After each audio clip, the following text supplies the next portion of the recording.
Okay, hello once again. So today I will be sharing with you once again from the Word of God, and we will be discussing about this God being our refuge and strength. In Psalm 46, it says, God is our refuge and strength, an ever present help in trouble. Therefore, we will not fear, though the earth give way and the mountains fall into the heart of the sea, though its waters roar and foam, and the mountains quake with their surging. So when we speak of refuge, we speak about sanctuary, safe place, shelter, security, protection from danger. And ang question is, how do I make God my refuge? How do I make God my refuge? It's easy to picture ang isang safe place physically, like our homes. But then, how about God that we cannot see? Paano natin siya magiging refuge? And I have here three principles uh, about God being our refuge. Number one is we need to ask Him to be our refuge. We need to ask Him to be our refuge. So, ang example natin dyan is si David. David is a great example of someone who knew God as his refuge. So, many times sa buhay ni David, he faced a lot of trials, problems. He faced a lot of people. Halos lagi siyang tumatakbo sa mga tao na gustong pumatay sa kanya. But he always found safety. He always found refuge in the Lord. Now, in Psalm 62, verse 7 to 8, sabi doon, pour out your hearts into Him. That's what David did all the time. So he poured out his heart to the Lord.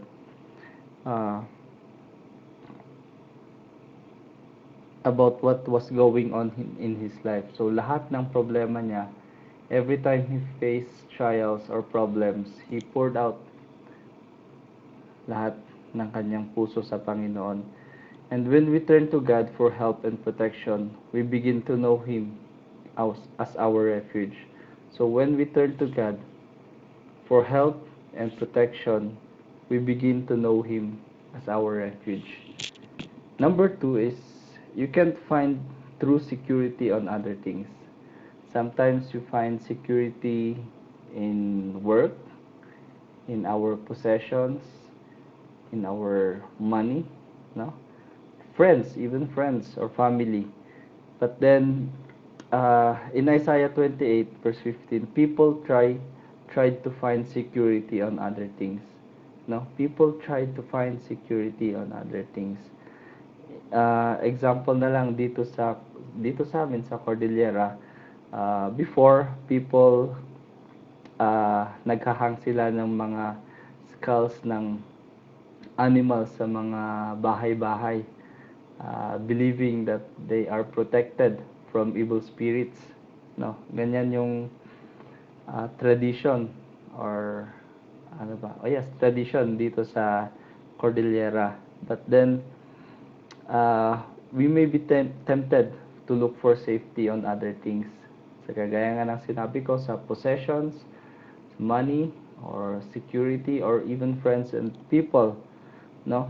Yung iba, vices, no?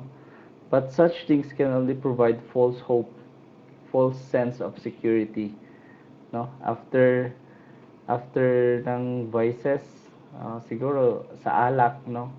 After mo matapos uminom, after that, karoon ka ng hangover, nandiyan pa rin yung problema no? So, they only give false hope, false sense of security, no? So, God is the only real refuge we'll ever find. Again, God is the only real refuge that we can ever find. Number three is, we can have confidence in God despite our circumstances. So we can always have confidence in God despite kung ano man po yung nararanasan natin. So God is our refuge. However, that does not that that does not mean that He will never lead us into difficult or dangerous situations. Uh, for example na lang, kagaya nitong nararanasan natin with the COVID-19, no? Yes, God is our refuge, but He can allow these things to happen. He has a purpose in doing these things, no? So in Matthew 8 verse 23 to 27, kung titignan natin yung story, Jesus led his disciples into a boat, no? Kahit alam niyang may paparating na bagyo, no? In Joshua 6, no, ito yung fall of Jericho. Bakit hindi na lang pinabagsak ni God yung Jericho, wall of Jericho, bago pa dumating yung mga Israelites? Bakit kailangan nilang mag-march every day, no? Bakit ganoon? Bakit kailangan ganoon, no? In Joshua 8, ito nagkasala yung mga Israelites kay God, and they attacked yung lugar na Ai, no? But then they were defeated, no? After that, they cried to God, and then they overcame, no, yung king and his army. So yes, God can lead us in difficult situations, but that doesn't mean that He will leave us. No, God can still be our refuge. We can still have confidence in Him despite yung mga nararanasan natin, despite yung mga circumstance sa buhay po natin. He is still our refuge and strength. No, He promised in John 16 verse 33. No, Jesus told us, "In me, you have to. In me, you have peace. You may have peace. In this world, you will have trouble, but take heart. I have overcome the world." Again, in me, you may have peace.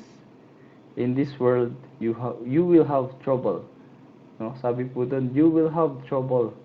Meron at meron po yan. But take heart, Jesus said. Take heart.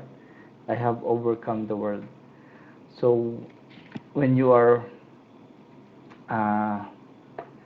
facing trials, when you are facing problems, when you are looking for a place to be safe, God is our refuge.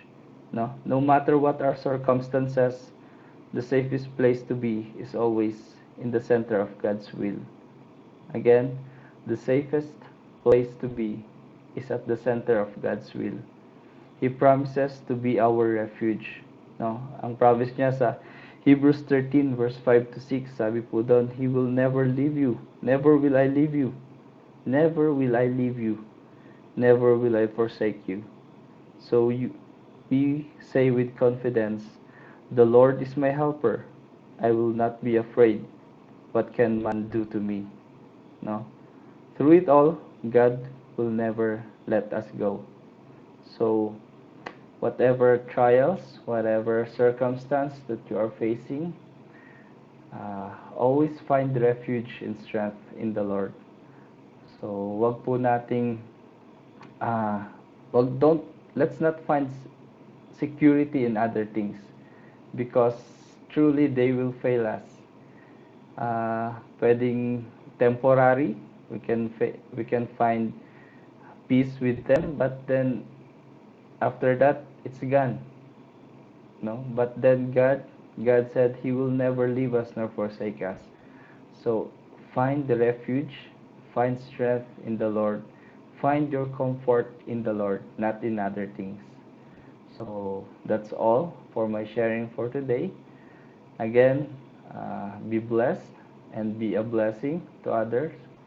Always be safe, keep safe, especially sa inyong pag-area. No? Always pray before you go out of the office. So thank you for listening, and may we always find refuge and strength in the Lord. So again, God bless and be a blessing to others.